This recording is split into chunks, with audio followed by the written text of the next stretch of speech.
One of the most damning criticisms of communism is that communism is a manifestation of the same lineage uh, trajectory that we see in eunuchs,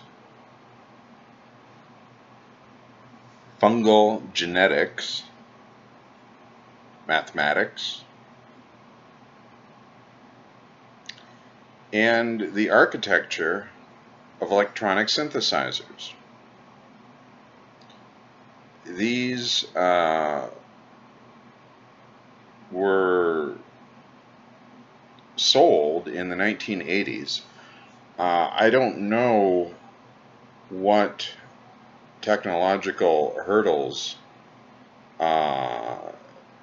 kept them from the market during the 1970s.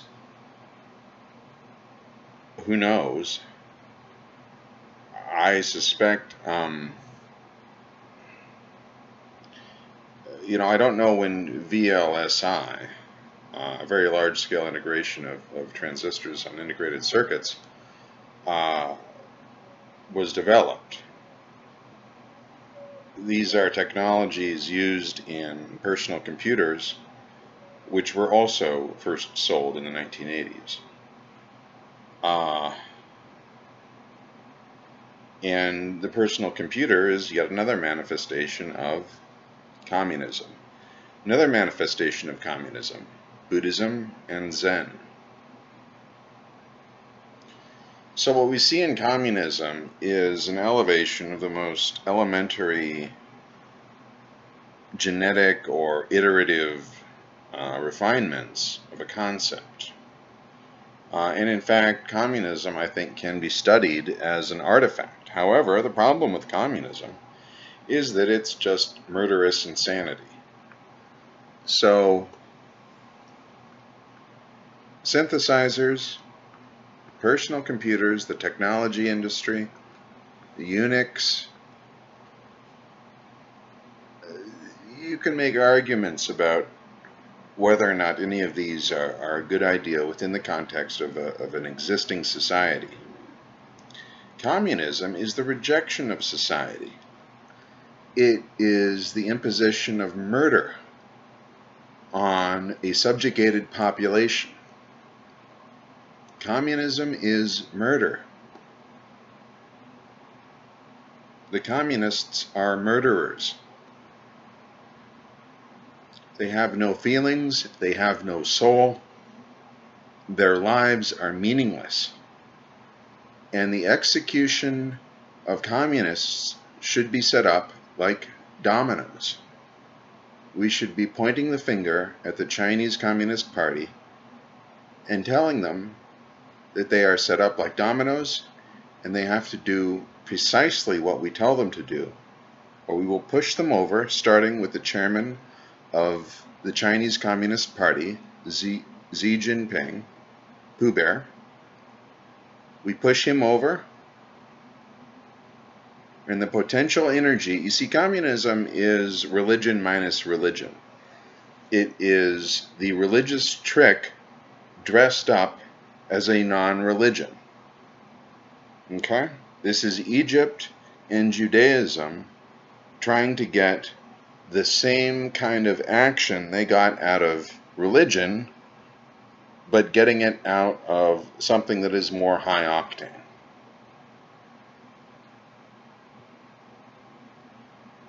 Communism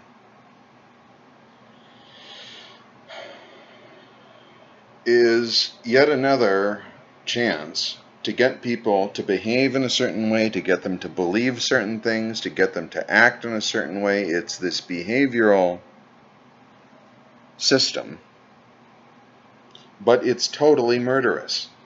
It is devoted to murder.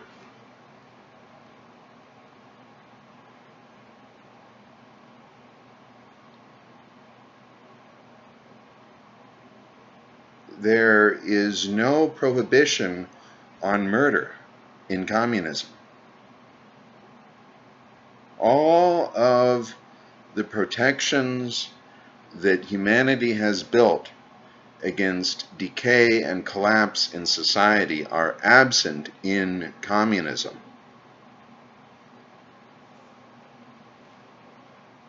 Communism is a lethal fungus, and the communists are not worthy of any attention other than unlimited cruelty, unlimited aggression, unlimited sadism. We have to use unlimited sadism in order to break the will of the communists. We have to use the French to break the will of the communists.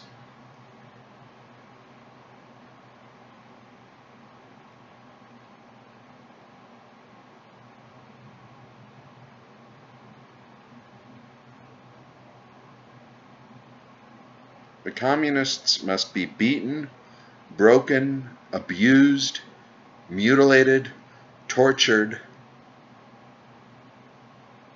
and forced to live humiliating, embarrassing, unbearable lives, so that the whole world can see the unlimited cruelty we unleash against the communists. We must use communism as an opportunity to inflict terror on the world. Communism is the great revelation of terror. It is the great revelation of the order of the world.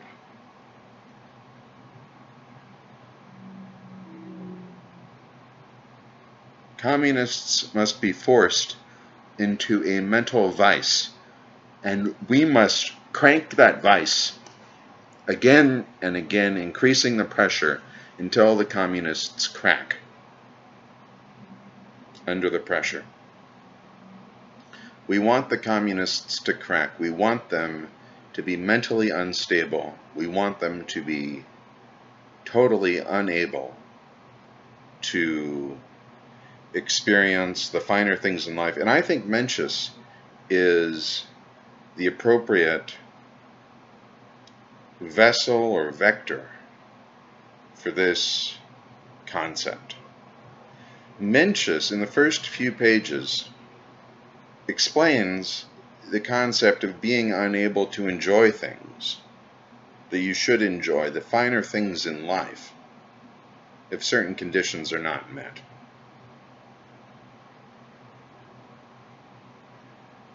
And frankly, I wonder if the Chinese consciousness, the consciousness of a Chinese person,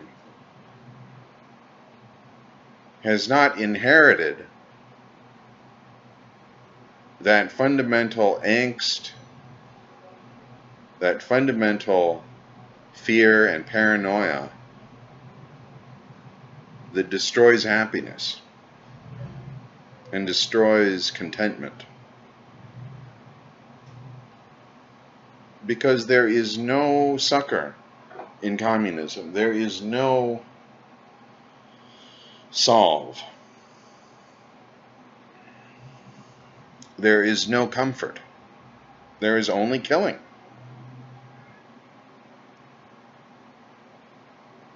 There is only intimidation. There is only alpha male shit.